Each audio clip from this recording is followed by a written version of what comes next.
Jimmy Johnson, friend, ally with the Cowboys.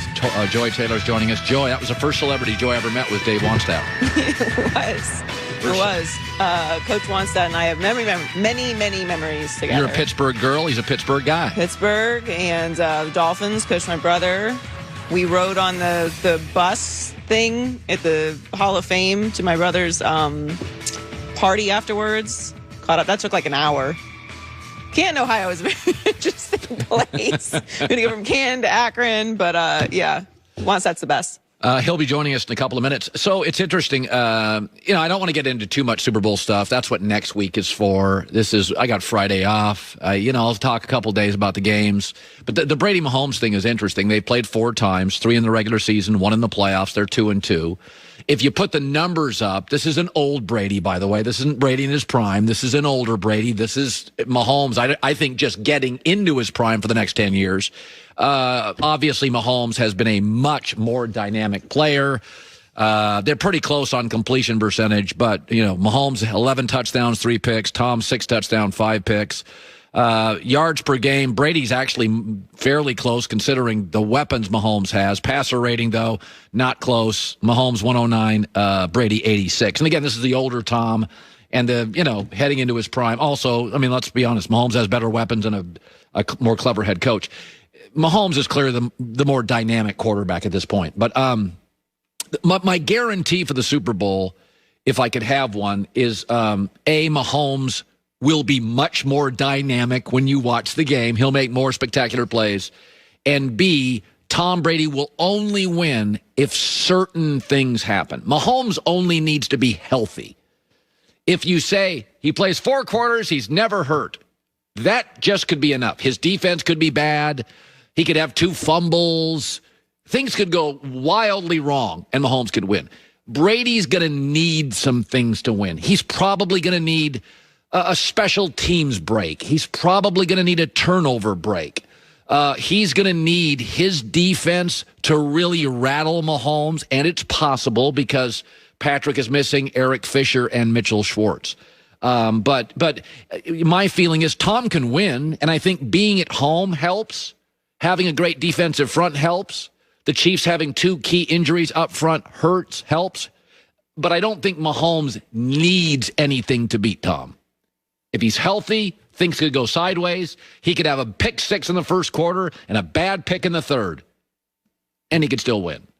I don't think Tom could do that. Tom's going to need things, and he may be able to generate many of those things, but he'll probably need a blocked punt. The Chiefs fumble it at the 8-yard line. He's going to need a break, and that's okay because we know Mahomes is the more dynamic player. So, the Herd brought to you by Jersey Mike Subs. Be a sub above. Subs are going to be here next hour. I am hungry already. You know what I mean? Talking about those things, I get hungry. My buddy, Fox Sports NFL analyst, totally connected, Dave Wannstedt, now joining us live from Naples, Florida. Yes, I'm jealous. So I said this earlier today, Dave, that Les Snead, the general manager, and Sean McVay, the coach of the Rams, have been very pro-player. But in the last month, they've gone after Goff publicly. And my guess is they did him a solid by signing him early. They've called his agent to redo the contract, and the agent said we're not giving any money back. And so they're kind of trapped. Their futures are tied to Goff. I would argue this, Coach, that Goff is not. He's only $22 million a year. He's won 9 games with McVay. He's had signature wins. He outdueled Mahomes. I think Goff, there's 10 teams that may need a quarterback. I think he's got a market somewhere. Do you? Yes, I do. I think, now, personally, I think Jared Goff is one of these quarterbacks that can get you to the playoffs every year.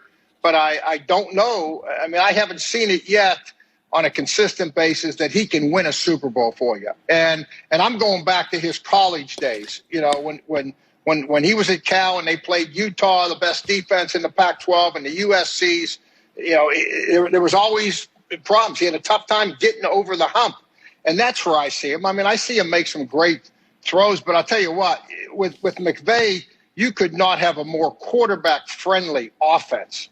Truly, the way he draws it up and calls plays with the run and play action passes.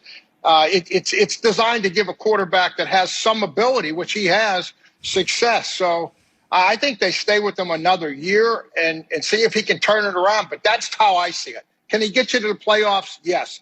Is he going to win a Super Bowl for you? I haven't seen that yet. I don't see it. Listen, in the 8 years Belichick hasn't had Brady, 6 of them are losing seasons, and the other, he didn't go to the playoffs. Are you at least surprised at the gap in Belichick without Brady and how much he struggled? No, and I'll tell you what, a lot of the things that Tom Brady, and this is from a coaching perspective that people don't want to give Bill Belichick credit for. Tom Brady, when you look at the influence that he's had on the whole Tampa franchise, and Bruce Arians has said that, this guy has influenced and taken our whole franchise to another level.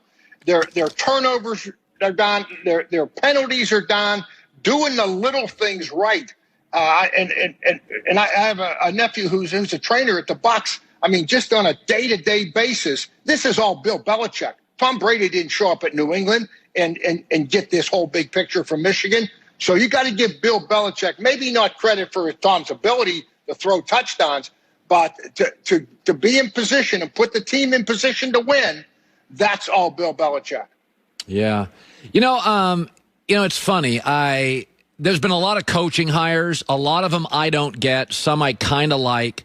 Houston still doesn't have one. Is there one coaching hire so far that, Brandon Staley, young guy, Rams to the Chargers, Arthur Smith, Atlanta, Robert Saleh, Jets, Dan Campbell, Detroit. Which one am I missing here, Joey? I'm probably missing a couple. Is there one that you look at and you think to yourself, oh, yeah, that's going to work? Is there one that jumps out to you as, Urban Meyer to the Jags? Is there one you like? Yeah, you just said it. I would say Urban Meyer. I mean, because the rest of these guys, some of these guys haven't even been in a playoff game or won a playoff game or, more importantly, made a decision in a playoff game as a coordinator. It's 4th and 1. What are you going to call? So I would say Urban Meyer. And we know all the reasons that they got draft picks and that they got extra cap money. But I think Urban Meyer is going to be able to lay out a blueprint that's a successful blueprint. And he's going to have success there. I talked to him last week about an assistant coach that he called me about possibly hiring. And he's got the blueprint. And he's not a micromanager. He's going to set the foundation for the big picture, offense, defense, special teams. And his coaches are going to do the coaching. So I think that's the right approach. He's not going to be on the field trying to teach a 5-year All-Pro how to how to get off a block and make a tackle. He's not going to do that. Dave, your record is shockingly good as a head coach in the NFL, despite the fact you never had Pro Bowl quarterbacks and often in your division faced Pro Bowl quarterbacks. So if you have a star quarterback, sometimes you have to deal with some ego and stuff. Would you have been bothered by what Aaron Rodgers said after he lost? Almost kind of a little blame game. What do you make of what he said? Well, I think the whole Green Bay Packer organization right now, there's what I would call friendly fire. And friendly fire within a football team I'm talking about is, the defense is doing not enough. The offense is turning the ball over, the coaching. And there's some of that going on. I saw Matt LaFleur said he don't know why we were in that call on defense. It was a terrible call when Brady threw the touchdown pass before the half. Well, you're the head coach. Change the call. That's how I see it. But I was not bothered by what Aaron Rodgers said because the emotions right now, I kind of felt the same way. I was all on Green Bay for that game, and it was a darn shame that they don't win that football game. And we all know the reasons why. So I think there was some real frustration there. I think what's going to happen, and what should happen, if I'm the head coach, I'm calling Aaron Rodgers in and saying, we're going to sign you. We're going to draft you a top free agent receiver. We're going to get you. You got to add some pieces to the pile to help him right now. He got sacked by a 4-man rush. And to me, that's coaching. That's kind of what the Bears have gone through. Release everybody out for a pass, and you got a left tackle that's getting beat, and you give him no help. He's a backup player. It wasn't his fault, and they didn't. So I would be frustrated too if I was Aaron Rodgers. Absolutely. How about that? The coach sticking up for I like that. That's the new Dave wants that. I like that.